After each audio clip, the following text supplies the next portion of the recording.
Hey, what's going on, guys? It's Mike for Sim Racing 604. Welcome back to Assetto Corsa, and welcome to the latest version 3 of the Formula Hybrid 2018. So, for those not familiar, Formula Hybrid is Race Sim Studio, the modding team. It's their basically 2018 spec F1 car, loosely based on the FIA regulations for this season. So we got this car just, I guess, about 2 weeks ago, and we've since had an update, and this version 3 updates the visuals. So when I posted this car, there were some concerns about how the car looks compared to the 2017 version. It just seemed less detailed. I thought there was nothing wrong with the visuals personally, but Race Sim Studio, always being the team to listen to their fans, they have done a whole bunch of visual improvements. So I'll put the full changelog in the description to the video, and I won't bore you with the full list now. Just know that the focus of this update for Race Sim Studio was the visuals of the car. Among them being a new display on the steering wheel. And you think, well, that's not such a big deal, but we'll get out there on the track very soon and you will see that it is, in fact, a big deal. They've done a really cool thing with the steering wheel for this car. But beyond that, there are just various shadow and detailing updates for this car, as well as some new sounds. So they've increased the base layer samples to give more depth to the sound, and I think that's very, very cool. And there is now a steering assist added in the setup menu. So very cool. You can see a few extra details there if you're familiar with version 1 or version 2 of the car. But again, I'll leave the full list in the description to the video. But again, the focus this time was visuals, and I think they've done a phenomenal job, as they always do.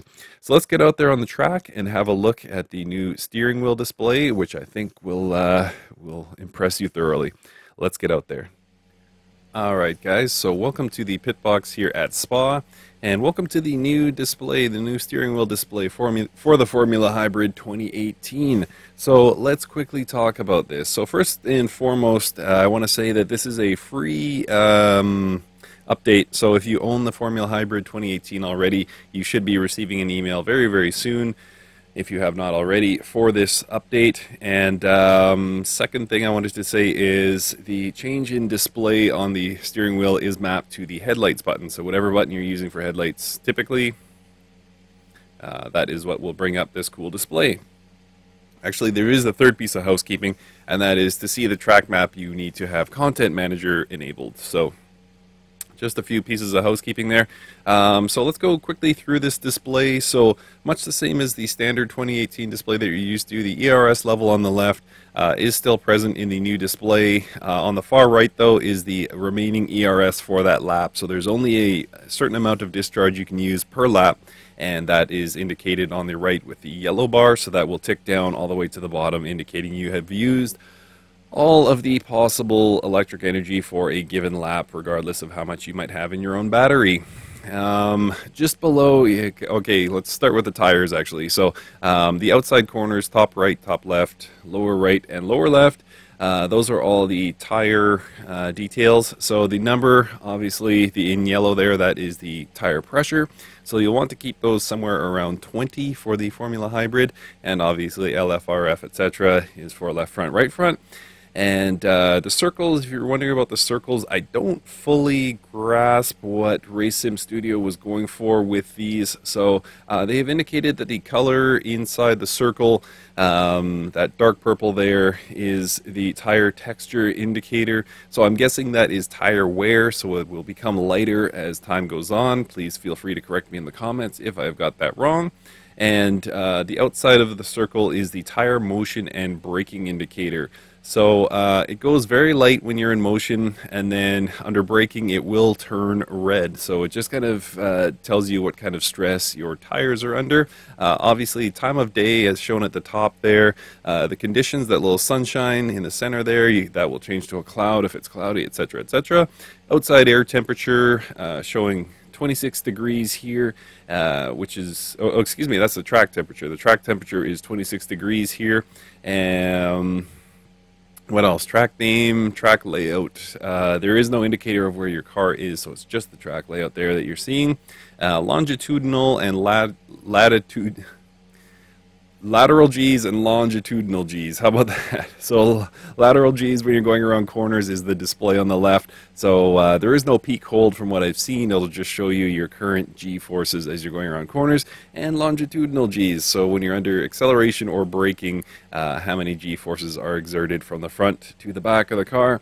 And lastly, the display of temperature there at the very bottom, that thermometer there, is the water temperature indicator. So as the car gets warm and your engine gets warm, that will move to the right and go from the blue that you see now towards red if it's overheating at the very top. So let's get out there on the track. We'll just turn a few reasonable laps and we will see kind of how this looks in motion. Let's do it.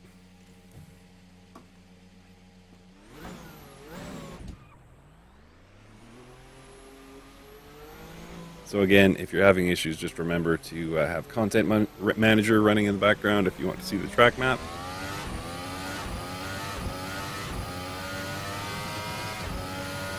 And I'll just keep it in charge mode for the time being until we get some tire temperature going. So already you can see the engine getting very, very warm very fast.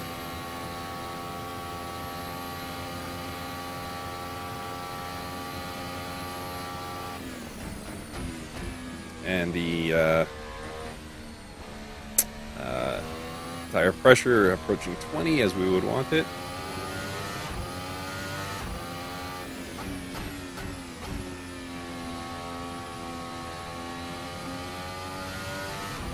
I don't have any hard braking zones for a while, but once I come into the chicane towards the end of the lap, you will see those tire indicators in the extreme corners of the display. They will turn brighter red. You'll see it very, very shortly.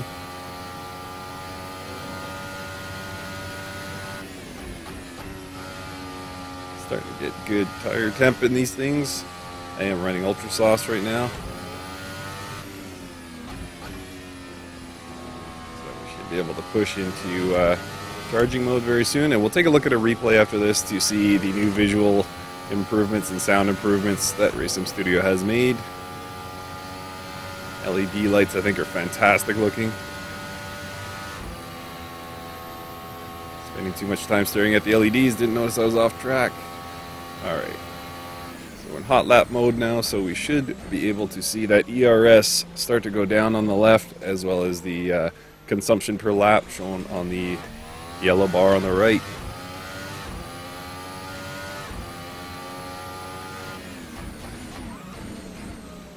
And you saw them start to glow red, those tire indicators. Already you see that blue bar on the left creeping down, and we've used probably a quarter of our lap allowance of ERS already.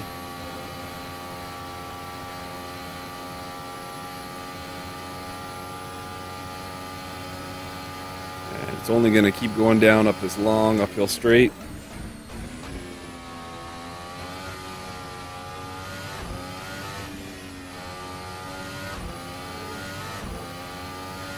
Now the only thing I could see being an issue with this, the only reason I probably wouldn't run it a lot, is because you don't have a gear indicator. Now it's very easy, of course, to just enable the in-game map, or excuse me, the in-game app, and show yourself what gear you're in.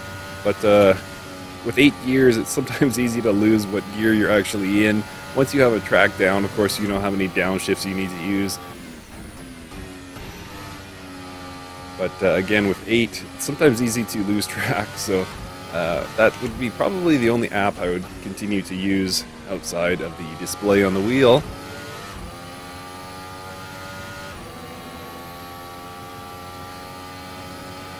And my ERS allocation for this lap is gone, so regardless of what that battery on the left says, I will not get any electrical deploy. And watch for my tire indicators as I brake hard now. Tells you that your tires will be under braking load. We'll do one more lap here. Too wide through turn 1 there.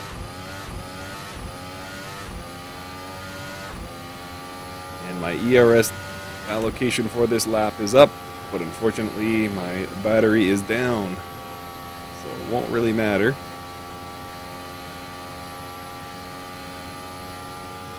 DRS wide open. Look at that engine temperature, it's way up there.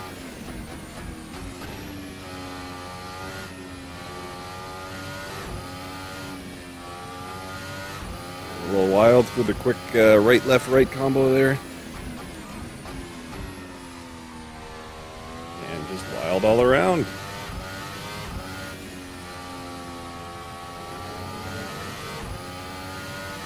Surprised they held on to that, actually.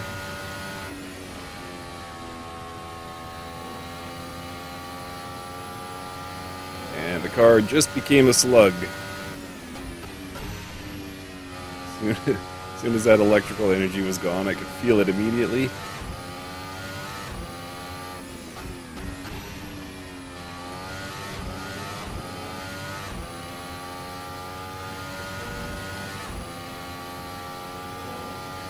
So just running that turbocharged V6 at this point. I think it's a measly, laughable 600 horsepower or something like that. I could be wrong about that value though.